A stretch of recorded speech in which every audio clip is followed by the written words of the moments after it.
So last week I went out to dinner with my roommate and another friend, and my friend asked for a box, and the box took a while to get to our table. And when the worker brought the box to us, he was like, "Oh, sorry, I was in a debate with my coworker." And the coworker was standing next to him too. And I'm nosy. I was like, "Oh, what was the debate about?" And he was like, "Well, my coworker believes that the moon landing is fake. And he believed that the moon landing happened and that there's been people on the moon." And I was like, I kind of agree with your coworker. Got to take his side on this one. Not that he asked my opinion, but again, I'm opinionated. I'm a little nosy. So I was like, well, I kind of agree with your coworker. And he was like, "No, not you two. Like, well, then I bet you're also like a flat earther and believe that the earth is flat." And that kind of started me down a rabbit hole. Because I was like, kinda. Like, I kinda am a flat earther, actually. The arguments are interesting. And my friend was like, "Jerica, you can't actually believe that the earth is flat, right? Like, you don't actually believe that." I was like, well, kind of. Like, of course, I don't like have a stance where I'm like, oh, the earth is either flat or it's round. Like, at the end of the day, I don't really care that much. Like, it's not that deep to me. But I will say, I don't trust the government. That's for sure. And NASA is a government organization. I also was looking into NASA after this, conversation at the restaurant. And they spend almost $67 million a day. And we haven't been back to the moon. So I don't know. I can't get behind the moon landing personally. But on the flat earth topic, with NASA being a government organization and how much they spend every day, just who our government is. I mean, we all saw the Epstein files, right? Yeah. I don't believe that NASA would show us the truth. Like, why would our government lie about so many things, but then with what the earth looks like and how the earth works and our solar system and everything that NASA does, right? Why would they show us the truth of like what's actually going on? Like, they're not going to be fully transparent with us. Like, oh yeah, this is what everything looks like. I don't think that they would do that. I just don't buy that. I don't think that NASA is showing us 100% the truth and being transparent. And like, yes, this is how everything works. I don't know. I just don't think I can trust them. And the flat earth conspiracies, I was doing a deep dive into some of those videos. Sometimes they pop up on my feed. I'm a little bit of a conspiracy theorist. The flat earthers kind of have me convinced on this one. So, I don't know. Am I a flat earther? Maybe. You think about it long enough, and this whole flat earth system blows half the world's theology straight into the garbage can. Mormonism, gone. Catholicism, gone. Evolution, dead and buried. The Bible says the earth is fixed, covered by a firmament, and ruled from the side to the north. The moment you take that literally, the house of lies collapses. That's why the devil hates it. It's not about shape, it's about sovereignty. A flat, enclosed earth means there's no room for man's pride, no billions of galaxies to hide in, and no evolution to crawl out of. It puts man back under God's ceiling, right where he belongs. The devil said, "I will ascend above the stars of God." He's been trying ever since. Only now he's using NASA, SpaceX, and every so-called space agency that bows before the little g God of this world. You think those rocket launches are just science? They're rituals. Modern day Tower of Babel projects wrapped in high-tech language. They are not reaching for the stars. They're trying to breach the firmament and dethrone the creator. And if Lucifer came right out and said, "We're trying to reach God's throne," every sane man on earth would laugh him off the launch pad. So he dresses it up in science fiction and sells it as exploration. They have to make you believe in endless space, because the second you see there's a boundary, you'll start asking who built it. That's why they fill every classroom with spinning globes, every movie with outer space, and every kid's head with planets and astronauts before they can even spell Genesis. They want God far away, so so far, he might as well not exist. The lie is psychological warfare. Make you feel like a cosmic orphan instead of a handcrafted soul under a father's sky. But once you open the book and your eyes at the same time, you'll see the trick. The strong delusion Paul warned about isn't coming. It's here. The greatest cover-up in history isn't alien life. It's the Creator's architecture. The globe is man's prison. The firmament is God's temple ceiling. And when that ceiling rolls back as a scroll, every eye will see who really sits above it.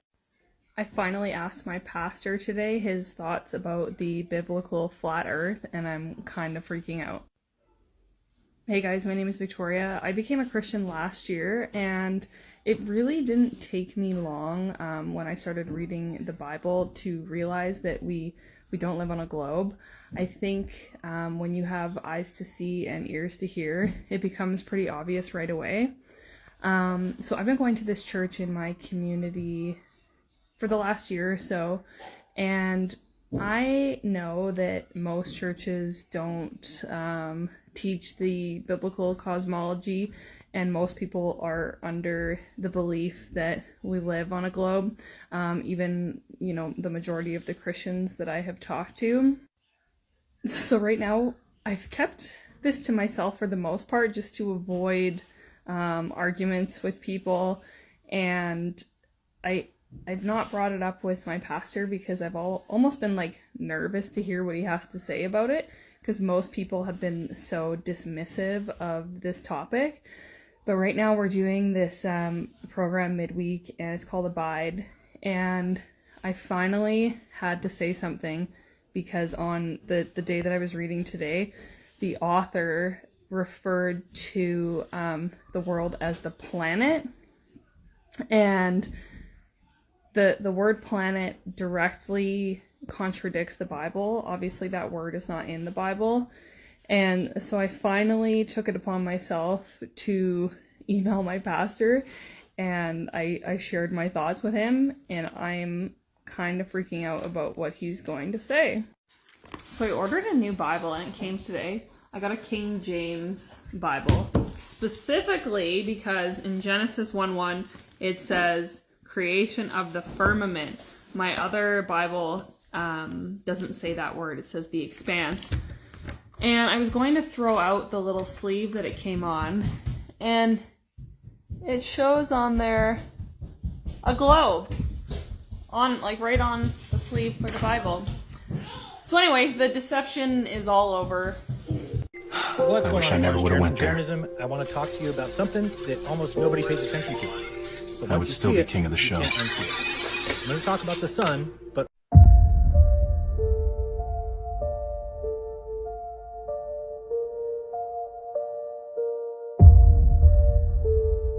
Did the book of Enoch say that the earth was actually flat? Look, please don't come for me on this one. I am just the messenger. Let's follow his journey. Enoch says he is taken by angels up a mountain so high that it touches heaven. Once he is at that height, he can see the sky is being held up by the four winds like they are four giant pillars.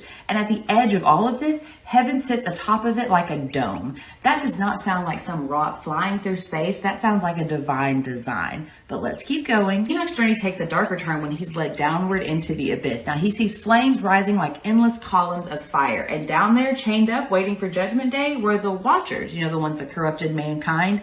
They are locked away beneath the earth, just waiting for Judgment Day. So Enoch's vision paints earth as it's layered, right? Like a cake. You have heaven sitting in this dome shape above it, the four pillars holding up the sky, earth, God's creation, if you will, and then underneath this is this fiery abyss where the angels are chained up waiting for Judgment Day. So what happens to humanity's souls on God's creation when they pass away? That's what the angels show Enoch next. And if we believe Enoch, it changes everything that we know. And you can call me crazy if you want, but the world is not round, it is flat. They tell you it in the Bible, and it says, and God made the firmament, and divided the waters which were under the firmament, from the waters which were above the firmament, and it was so. And the evening and the morning were the second day, and God said, let the waters under the heaven be gathered together under one place. So let the dry land appear, and it was so. When you're looking at the sky, it's the water above the firmament. We have never been to the moon. I forget what NASA means, but it means in some other language it means to deceive or to lie. That makes sense. This is the real reason why the Georgia Guidestones was demolished. What up, bro? Did you know that this thing, there's this hole right here? See that hole? It lines up with Polaris, the North Pole Star, all year. If you look at nighttime through on the other side, that hole goes up, and the North Pole Star is right in the middle, and it happens year round. This is actually proof that the Earth is a flat, stationary Earth. And that's why this costs hundreds of thousands of dollars to build, right? This is what they want for the New World Order, of course. But the point is, they know what the Earth is, right? This thing wouldn't work if the Earth was spinning 1,000 miles an hour, shooting 66,000 miles per hour around the sun. It literally wouldn't work. It gets even worse, though, guys. On the side here, it's actually a calendar. So if you see this right here, this is a calendar. So if you look through this, you can track the sun every day throughout the year. There's a certain year where it will be right in the middle on the solstice. It's a calendar. Okay? They buried a time capsule over here. Yep. And it tells you all about the astronomical abilities of it, right? This is some crazy stuff. So, channel through stone indicates celestial pole. That's the little hole that you see the North Star through every day for thousands of years. Horizontal slat indicates annual travel of sun, which is that right there, which is how you get the solstice. Sunbeam through the capstone marks noontime throughout the year. There's a slit in the top. When it's exactly 12 o'clock, the sun will be right in the middle of it. This is because the sky does the same thing and resets every year. This will always be accurate. That's why I spent hundreds of thousands of dollars building it. Or it would be a waste of money, right? It would only be right 1 year or something. So there you go. The Georgia Guidestones, not only was they basically the New World Order written in stone, there was also a complete astronomical clock. Once the rocket gets to a certain elevation, the air is super cold and super thin. So any of the fuel being dispensed from the rocket would naturally just instantly freeze as soon as it comes into contact with the cold air. It's just like if you go to that super cold city in Russia and you throw a bucket of water into the air, it immediately freezes. It's the same concept. But have you paid attention to the fact that every single rocket on Earth, it shoots straight up into the air, and then it starts curving. It follows an arched trajectory, and then never goes higher than that. It all looks like they're avoiding a dome, the firmament. So my conclusion is that no, they're not scraping the firmament because that would destroy the rocket, but they're avoiding the firmament. And that's why every single picture on Earth, every single video on Earth of a rocket actually in outer space is CGI. Do me a favor, go on Google Images and search rocket in space. Every single picture is CGI. I'm not making this up. So obviously we can't go to space. We're trapped under the firmament. Good evening, aloha from Florida. Another rocket launch. Is it SpaceX? Is it NASA? Doesn't really matter. It's going to go up, over, and down splash like 99% of them. Same trajectory as a ballistic missile. On the rare occasion, one will go straight up and you'll see that huge reaction in the sky. If this one goes high enough, you'll see that reaction too, like a wake behind a boat. Yep. So what does thunder echo off of?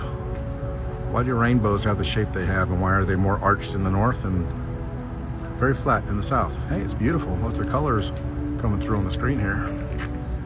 But you see how it's leveling out now. Not very high, not very far away. Oh yeah, it just disappeared. So anyway, that's it. Aloha from Florida. NASA in Hebrew, NASA, means to deceive. And there are some in the CIA that say NASA stands for not a space agency. Have a great night. God bless. All right, so look at the deception in this Bible. This is a baby Bible, right? Okay. God separated the light from the darkness, let there be light. He said, and the light turned on. He called the light day. He called the darkness night, and that was the end of the first day. All right, cool. Then God said, "Hey, I will divide the waters." He separated the waters in the clouds from the waters in the ocean below. What?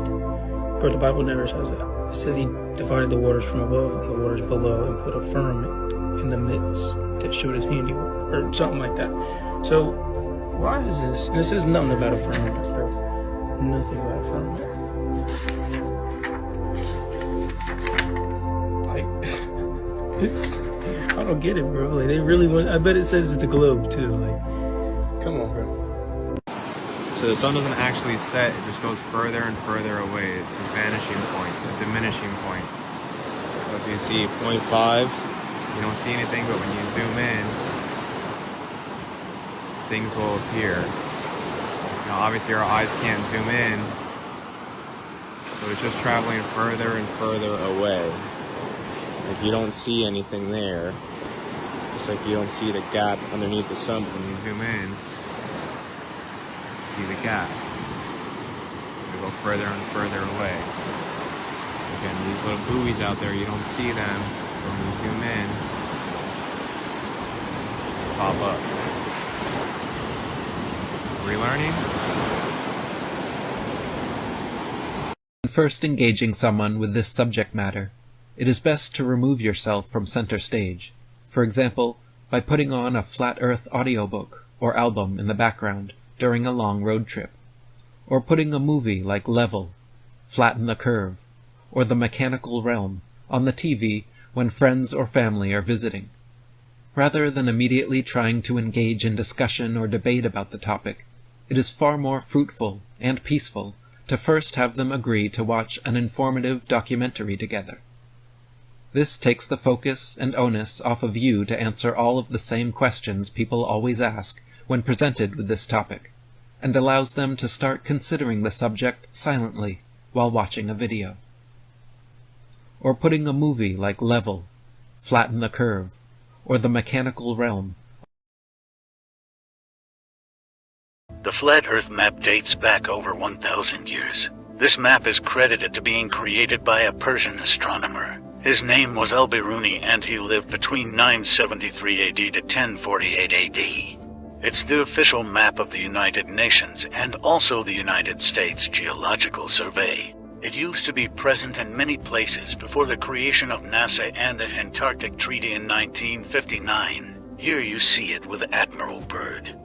This map has been restored by Dmitry from Russia with suggestions of mine, Eddie Alenkar. Known by my YouTube channel Flat Earth Banjo, I asked Dmitry to include the Bermuda Triangle and Point Nemo, a place deep in the Pacific where NASA buries rockets. Then Robert Tozzi, a professional mapmaker, came along and enhanced the map even more. There are many people now selling this map online, but if you could order it from my online store, I would greatly appreciate it. Visit my online store now and order one of the items. I humbly thank you.